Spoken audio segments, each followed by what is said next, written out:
Hello superstars, welcome to Misty classroom. तो कविता तो हो गई पूरी, अब क्या चाहिए? चाय बिस्कुट? अरे नहीं नहीं, अभी तो सवाल भी पेंडिंग में है। तो अब हमने जाना अपने देश के बारे में, तो देखते हैं आपको याद कितना रहा। आइए करते हैं शुरुआत स्वदेश पाठ की अभ्यास प्रश्नावली से। पाठ से आइए अब हम इस कविता को थोड़ा और विस्तार से समझते हैं। नीचे दी गई गतिविधियां इस कार्य में आपकी सहायता करेंगी। मेरी समझ से निम्नलिखित प्रश्नों के उपयुक्त तो उत्तर के सम्मुख तारा बनाइए। कुछ प्रश्नों के एक से अधिक उत्तर भी हो सकते हैं। अब वह हृदय नहीं है, पत्थर है। इस पंक्ति में हृदय के पत्थर होने से तात्पर्य है सामाजिकता से, संवेदनहीनता से, कठोरता से, नैतिकता से। तो इसका उत्तर है संवेदनहीनता से। क्यों? क्योंकि अब इसका उत्तर हो सकता है कठोरता से, क्योंकि पत्थर तो कठोर होता है, लेकिन इसका उत्तर होगा संवेदनहीनता से। क्यों? ऐसा इसलिए क्योंकि जो हृदय होता है उसके अंदर हमारे कितने सारे भाव होते हैं। अगर हम किसी से प्रेम करते हैं तो भी हृदय से करते हैं, किसी पर दया करते हैं तो भी हृदय से करते हैं, किसी के लिए भावुक होते हैं तो भी हम हृदय से होते हैं। और जब देश के लिए कोई भाव ही नहीं आएगा हृदय से, तो वो क्या होगी? संवेदनहीनता। तो इसीलिए इसका उत्तर क्या है? संवेदनहीनता है। निम्नलिखित में से कौन सा विषय इस कविता का मुख्य भाव है? देश की प्रगति, देश के प्रति प्रेम, देश की सुरक्षा, देश की स्वतंत्रता। तो इसका सही उत्तर है देश के प्रति प्रेम। इसमें देश की प्रगति क्यों नहीं होगा? क्योंकि प्रगति का मतलब होता है देश को आगे बढ़ाना, लेकिन इस कविता के माध्यम से तो बताया जा रहा है कि हम अपने देश से कितना प्यार करते हैं, इसीलिए होगा देश के प्रति प्रेम। आगे है हम हैं जिसके राजा रानी। इस पंक्ति में हम शब्द किसके लिए आया है? तो इसका उत्तर प्रथम है देश के प्राकृतिक संसाधनों के लिए नहीं। अब यह क्यों नहीं है? क्योंकि प्राकृतिक संसाधन होते हैं ऐसी चीज जो देश में प्रकृति द्वारा हमें दी गई है, जैसे पेट्रोलियम, नदी, पेड़, ये सब होते हैं प्राकृतिक संसाधन। अब देश की शासन व्यवस्था के लिए, शासन व्यवस्था यानी देश की सरकार, देश के समस्त नागरिक और देश के सभी प्राणी। अब प्राणी इसलिए नहीं होगा क्योंकि उसमें जानवर, इंसेक्ट सभी उसमें शामिल होंगे, लेकिन देश के समस्त नागरिक, रहने वाले लोग, इसका करेक्ट आंसर है। कविता के अनुसार कौन सा हृदय पत्थर के समान है? जिसमें साहस की कमी है? नहीं। जिसमें स्नेह का भाव नहीं है? नहीं। जिसमें देश प्रेम का भाव नहीं है? सारे ही हृदय पत्थर के समान हो सकते हैं, लेकिन हमसे क्या पूछा गया है कविता के अनुसार। तो इसमें है, अब ख में आपको दिया गया है, हो सकता है कि आपके समूह के साथियों ने अलग अलग उत्तर चुने हो, तो अपने मित्रों के साथ विचार कीजिए आपने ये उत्तर ही क्यों चुने। आगे है मिलकर करें मिलान। अब मिलकर करें मिलान में कविता में से चुनकर कुछ पंक्तियां नीचे स्तंभ 1 में दी गई हैं, उन पंक्तियों के भाव या संदर्भ स्तंभ 2 में दिए गए हैं। पंक्तियों का उनके सही अर्थ या संदर्भों से मिलान कीजिए। अब प्रथम है जिसने साहस को छोड़ दिया वह पहुंच सकेगा पार नहीं। तो इसका उत्तर है कि जिसने किसी कार्य को करने का साहस छोड़ दिया हो वह किसी लक्ष्य को प्राप्त नहीं कर सकता। अर्थात कि हमने मान लिया कि हम उस काम को नहीं कर सकते तो वो हमसे होगा ही नहीं। जो जीवित जोश जगा न सका उस जीवन में कुछ सार नहीं। जीवित जोश जगा न सका अर्थात जो स्वयं के साथ ही दूसरों को भी प्रेरित करे और उत्साहित नहीं कर सकते, उनका जीवन निष्फल और अर्थहीन है। जिस पर ज्ञानी भी मरते हैं, जिस पर है दुनिया दीवानी, अर्थात जिस देश की ज्ञान संपदा से समूचा विश्व प्रभावित है। सब कुछ है अपने हाथों में, क्या तोप नहीं तलवार नहीं। अर्थात कि जिस प्रकार युद्ध में तोप और तलवार की आवश्यकता होती है, उसी प्रकार मनुष्य की प्रगति के लिए साहस और इच्छा शक्ति की आवश्यकता होती है। आगे है पंक्तियों पर चर्चा।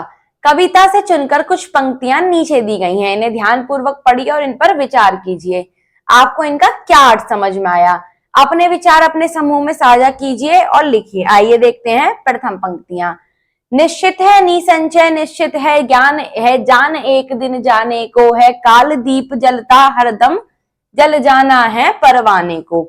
इसका अर्थ और व्याख्या देखिए कि इन पंक्तियों में कवि जीवन का एक बहुत बड़ा सत्य बता रहा है कि मृत्यु अटल है। हर व्यक्ति को एक दिन इस दुनिया से जाना ही है। समय एक ऐसा दीपक है जो लगातार जलता रहता है और उसमें परवाने की तरह सभी प्राणी एक दिन समा जाते हैं। कवि कहना चाहता है कि जब यह जीवन नश्वर है तब हमें इसे व्यर्थ नहीं गंवाना चाहिए। हमें साहस, कर्तव्य और देशभक्ति के साथ अपना जीवन जीना चाहिए। अपने देश के लिए बलिदान देना एक परवाने की तरह प्रेरणादायक हो सकता है। दूसरी पंक्तियां हैं, सब कुछ है अपने हाथों में, क्या तोप नहीं तलवार नहीं, वह हृदय नहीं है पत्थर है जिसमें स्वदेश का प्यार नहीं। इस पंक्ति में कवि देशभक्ति की भावना को सर्वोच्च स्थान देता है। वह कहता है कि किसी देश की रक्षा के लिए तोप तलवार जैसे हथियार तो जरूरी हैं, लेकिन सबसे ज्यादा जरूरी है एक ऐसा दिल जिसमें अपने देश के लिए सच्चा प्रेम हो। यदि किसी व्यक्ति में देशभक्ति की भावना नहीं है तो उसका हृदय सिर्फ एक कठोर पत्थर है, उसमें कोई भी भावनाएं नहीं है।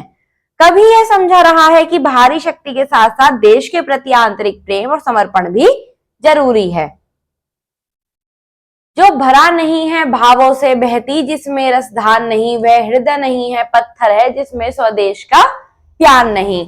इसका अर्थ और व्याख्या है कि कवि यहाँ भावनाओं की महत्ता पर जोर देता है।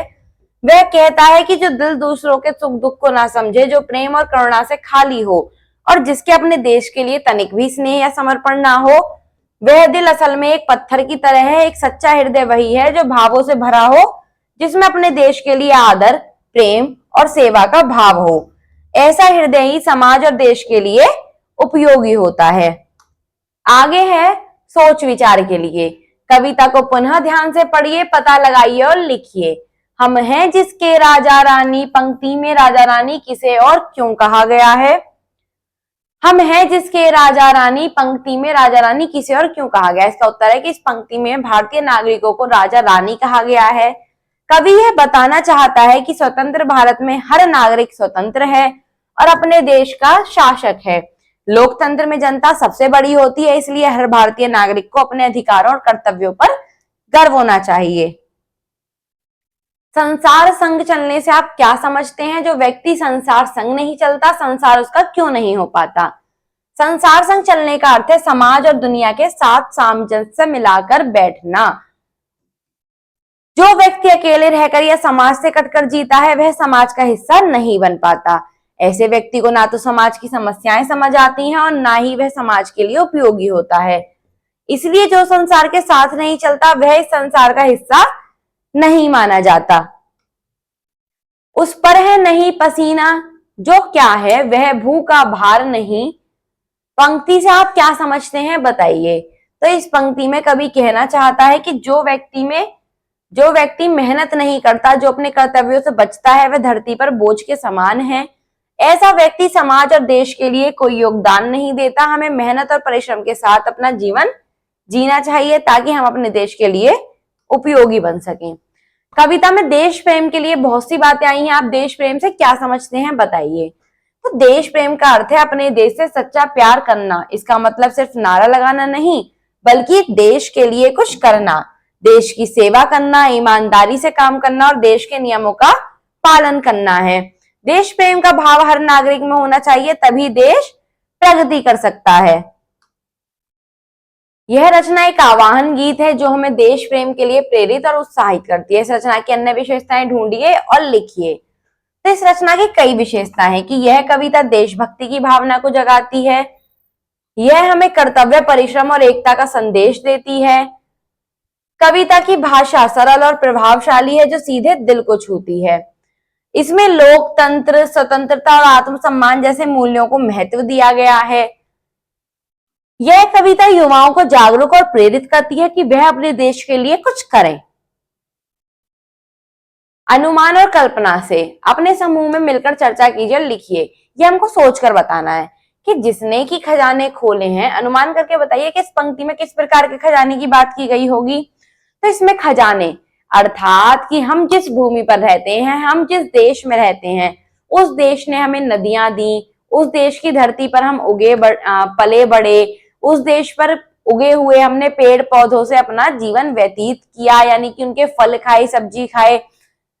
अब जिसकी मिट्टी में उगे बड़े, पंक्ति में उगे बड़े किसके लिए और क्यों कहा गया होगा? उगे बड़े का मतलब है हमारे आगे बढ़ने से, कि हमने इस पर जन्म लिया, इतने से इतने हो गए, ऐसे ही हम इसमें निरंतर आगे बढ़ते जा रहे हैं। वह हृदय नहीं है, पत्थर है। पंक्ति में हृदय के लिए पत्थर शब्द का प्रयोग क्यों किया गया होगा? क्योंकि जिस हृदय में कोई संवेदना ही नहीं है, कोई भावना ही नहीं है, तो वो किस बात का हृदय? फिर तो वो पत्थर समान है, क्योंकि पत्थर में भी कोई भावना नहीं होती, कोई संवेदना नहीं होती। कल्पना कीजिए कि पत्थर आपको अपनी कथा बता रहा है, तो वो आपसे क्या बातें करेगा और आप उससे क्या कहेंगे? पत्थर कहता है कि जब मैं नदी में था तो नदी की धारा मुझे बदलती भी थी। पत्थर अब क्या कहता है, सुनिए, कि जब मैं नदी में था तो नदी की धारा मुझे चिकना कर जाती थी, कहीं से काट कर कैसा ही आकार दे जाती थी, लेकिन जब लोग मुझे नदी से निकाल कर ले गए तो अगर मैं उनके काम आया तो ठीक, अगर नहीं आया तो वो मुझे फेंक देते थे, उन्होंने मुझे कठोर कह दिया। अब हम उससे क्या कहेंगे?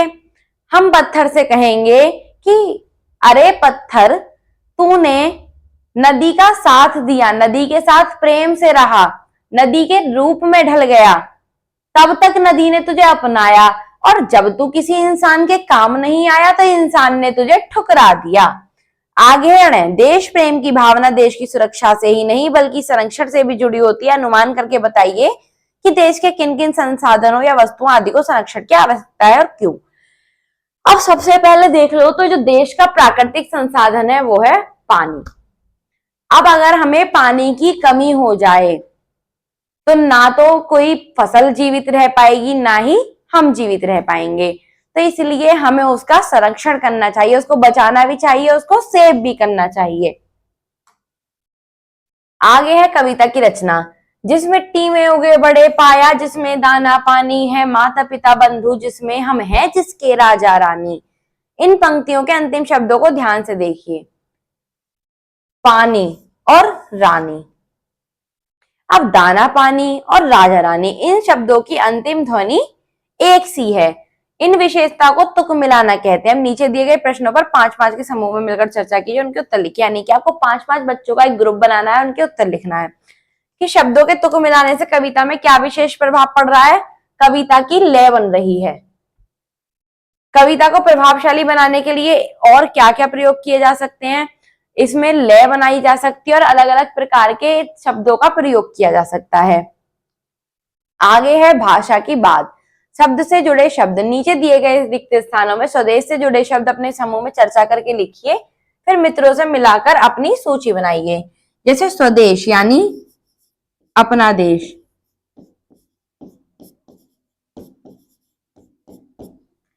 अपना राष्ट्र,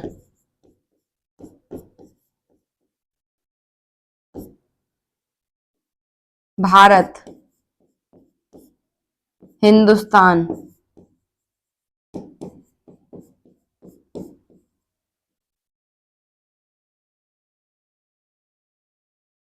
भूमि, मातृभूमि,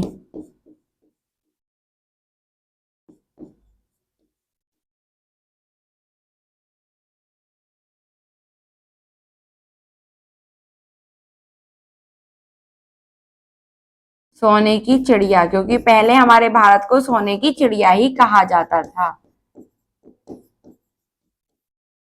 इंडिया,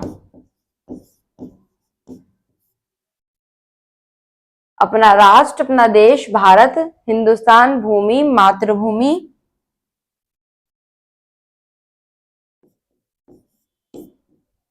धरती। आइए चलते हैं आगे। विराम चिन्हों को समझें। जो चल ना सका संसार संग बहती, जिसमें रसधार नहीं पाया, जिसमें दाना पानी है माता पिता बंधु, जिसमें हम हैं जिसके राजा रानी, जिससे न जाति उद्धार हुआ। अब कविता में आई उपयुक्त पंक्तियों को ध्यानपूर्वक पढ़िए। इनमें कुछ शब्दों के बीच एक चिन्ह लगाया। चिन्ह क्या है? इसको क्या बोलते हैं? योजक चिन्ह। योजक चिन्ह दो शब्दों में परस्पर संबंध स्पष्ट करने तथा उन्हें जोड़कर लिखने के लिए प्रयोग किए जाते हैं। कविता में संदर्भ के अनुसार योजक चिन्हों के स्थान पर का की के में से कौन से शब्द जोड़ेंगे जिससे अर्थ स्पष्ट हो सके। लिखिए, जैसे जो चल ना सका संसार के संग, बहती जिसमें रस की धार नहीं, पाया जिसमें दाना और पानी, है माता व पिता बंधु जिसमें हम हैं जिसके राजा एवं रानी, जिससे न जाति का उद्धार हुआ। इस प्रकार भी आप इनको लिख सकते हैं। आइए देखते हैं आगे। शब्द मित्र है जान एक दिन जाने को है, काल दीप जलता हरदम। अब इसमें क्या है कि उपयुक्त पंक्ति पर ध्यान दीजिए। इन दोनों पंक्तियों में है शब्द पहले आया जिसके कारण कविता लयात्मक आ गई है। यदि है का प्रयोग पंक्ति के अंत में किया जाए तो गद्य जैसी लगेगी। जैसे जान एक दिन जाने को है, काल दीप हरदम जलता है। अब आप कविता में से ऐसी पंक्तियों को चुनिए जिसमें है शब्द का प्रयोग पहले हुआ है जैसे, और उनके स्थान पर बदल के लिखिए जैसा कि मैंने अभी आपको बताया। अब नीचे दी गई पंक्तियों में है शब्द का प्रयोग पहले करके पंक्तियों को पुनः लिखिए और देखिए कि इससे पंक्तियों के सौंदर्य में क्या परिवर्तन है आया है। अपने साथियों से चर्चा कीजिए। अभी आपको यहां से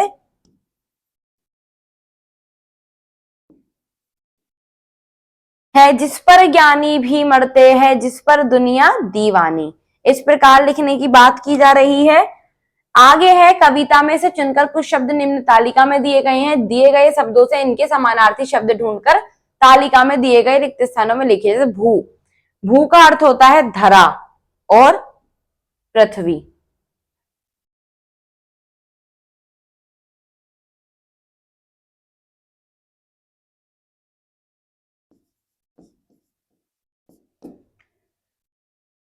हृदय, दिल और जी। कहते हैं ना कि हमारा मन नहीं लग रहा, हमारा दिल नहीं लग रहा, हमारा जी नहीं लग रहा, उसी प्रकार। अब दुनिया, तो दुनिया संसार और जग।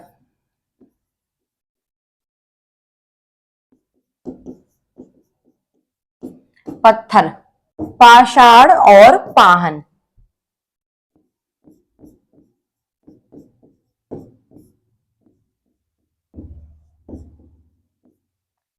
आगे है तलवार, तो तलवार का है किरपाड़ और असी।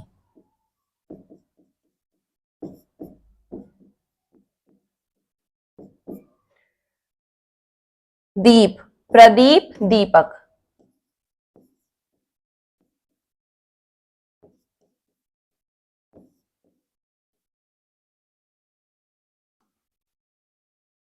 तो लीजिए, स्वदेश से जुड़े हुए सवाल जवाब भी हो गए पूरे।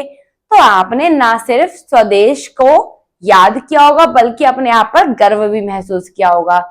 तो आपने अपने जज्बातों को काबू में रखिए और फिर मिलते हैं एक नए चैप्टर के साथ अगली वीडियो में। जब तक वीडियो को लाइक करें और चैनल को सब्सक्राइब करें।